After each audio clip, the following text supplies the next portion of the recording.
Contractor XE, formerly known as Blackwater, is not unfamiliar with difficult headlines. It's still plagued by controversy concerning the killing of civilians in a Baghdad street in 2007.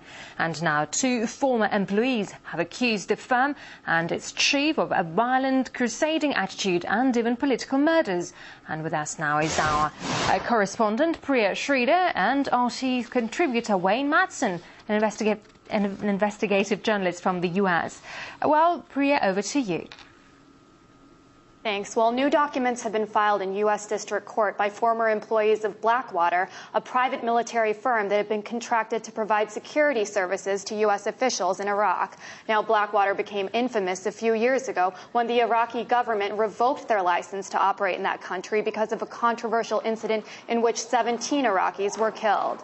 Now, since then, Blackwater has changed its name to Z and has attempted to distance itself from the controversies of the past. But now these new documents are raising concerns for many that there may have been more going on with Blackwater in Iraq. Well, joining me to discuss this situation is Wayne Madsen, RT contributor and investigative journalist. Wayne, thanks so much for joining me. First of all, if you could tell me a little bit about what were the most shocking allegations that you found in these documents? Well, we have affidavits from John Doe 1 and John Doe 2. John Doe 1, a former Marine who signed on with Blackwater, stated that the company was smuggling weapons into Iraq hidden in bags of dog food, believe it or not.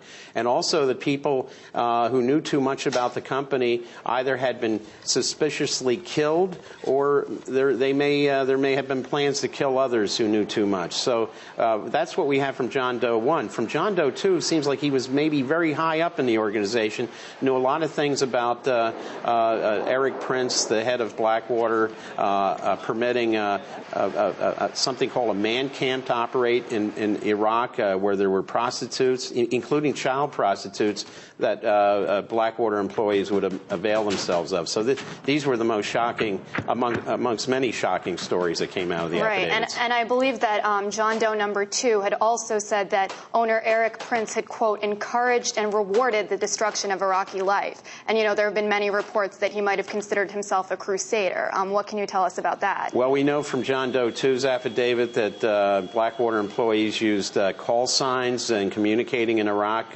based on the Knights Templar type words that he tolerated and called Arabs Hajis and ragheads. I mean, this is just outrageous behavior. Thought of himself as a modern-day crusader, hence the reference is probably the Knights Templar who led the campaign in the Crusades against the Muslims. But what we have here is an individual who received billions of dollars in U.S. contracts, still is under contract with the U.S. government, who fancied himself as somebody who wanted to wipe out Islam and kill Arabs and Muslims. And why do you think that Obama did extend the contracts for Blackwater or Z in Iraq? Well, Blackwater was very tied in through the contract process in the State Department. The Inspector General of the State Department was a guy named Cookie Krongard, whose brother, the former executive director of the CIA, Buzzy Krongard, actually was hired on by Prince to serve on his advisory board. So we have a lot of very incestuous relationships here between the government and Blackwater and key individuals who were responsible for these contracts, and some still are. Well, it's certainly a very controversial situation, and we'll keep you updated on any developments regarding this